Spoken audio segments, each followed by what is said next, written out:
कम उम्र से ही ये क्या ड्रामा चल रहा है हमारी सोसाइटी में गर्लफ्रेंड बॉयफ्रेंड का। आपको ये जानना चाहिए कि इस समय आपकी पढ़ने और बढ़ने की उम्र है। जब सरकार ने ही आपकी शादी की उम्र 18 फिक्स कर रखी है तो क्या जल्दी है आपको सब कुछ कर लेने की। जो लड़कियां ये कहती हैं कि ये तो हार्मोनल होता है, अट्रैक्शन होना लाजमी है, लेकिन आप लोग समाज में भी रहते हो। आप सिर्फ एक जानवर नहीं हो कि जो हार्मोन्स के बहाव में आकर अट्रैक्शन, लस्ट और अटैचमेंट और प्यार के चक्कर में पड़ जाओ। आप लोगों को अपनी जिम्मेवारियां समझने की भी जरूरत है। आप लोगों के ऊपर समाज की भी जिम्मेवारी है। अगर सिर्फ हम अपने हार्मोन्स के बहाव में बह जाएंगे, इस समय अपनी किताबों और अपने करियर पे ना ध्यान देकर किसी रिलेशनशिप के चक्कर में पड़ जाएंगे, तो समझ लेना कि हम समाज से दूर होते चले जाएंगे। हमारी लाइफ जानवरों वाली ही रह जाएगी। देख लेना क्या मिला उन लड़कियों को जो आज अपने बाप का हाथ छोड़कर घर से भाग गई। वो 2 साल बाद 3 साल बाद पछताती ही है कि जिस एज में मुझे सही फैसला लेना चाहिए था, जिस एज में मुझे पेरेंट्स की बात मानकर कुछ बनना चाहिए था, आज मैं सिर्फ एक घर की नौकरानी बनकर रह गई। वो भी उस लड़के के घर की नौकरानी जिसके पास खुद कमाने के लिए कुछ नहीं है,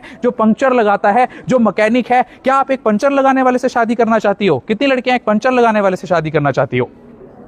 बिकॉज यू डिजर्व बेटर। आपको अभी टारगेट होना चाहिए सिर्फ अपनी पढ़ाई पर ध्यान देना, और जब कुछ बन जाओगे अच्छा मैच आपके पास खुद चलकर आएगा। अदरवाइज आप सारी उम्र ऐसे ही धक्के खाती रह जाओगी। जिन्हें आज आप देख रहे हैं शराब के नशे में लड़कियां निर्वस्त्र होकर नंगी होकर गाड़ियों में घूम रही है, बाइकों में घूम रही हैं। क्या इस दिन के लिए हमारे देश ने यह सपना संजोया था? तो लड़कियां भी आज नशा करते हुए देख रही हैं दूसरी लड़कियों को। तुरंत उन्हें सतर्क करो कि बीड़ी नहीं पीनी है, सिगरेट नहीं पीना है, शराब नहीं पीनी है, क्योंकि ये बीड़ी सिगरेट शराब ना केवल आपके शरीर को खत्म कर रहे हैं, आपकी ओवरीज के एक्स को डिस्ट्रॉय करके आपको बांझ बना रहे हैं, बल्कि आपके समाज में भी आपकी रेपुटेशन और वैल्यू कम कर रहे हैं। आप सड़कों पर उतरकर प्रोटेस्ट के नाम पर गंदी गंदी गालियां जेनजी दे रहा है। प्रोटेस्ट तो हमारे देश में उस समय भी हुए थे जब हमारा देश गुलाम था, अंग्रेजों का गुलाम था। क्या भगत सिंह के मुंह से आपने कभी गाली सुनी?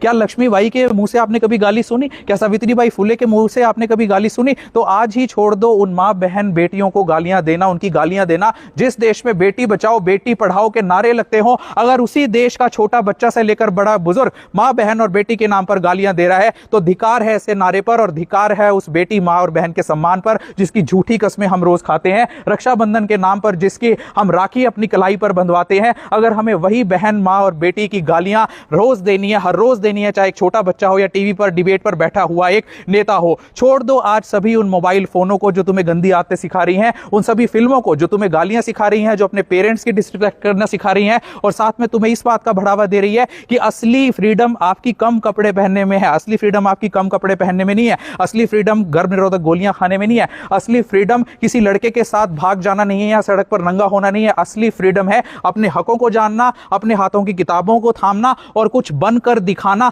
तब सही मायने में आपको दी हुई फ्रीडम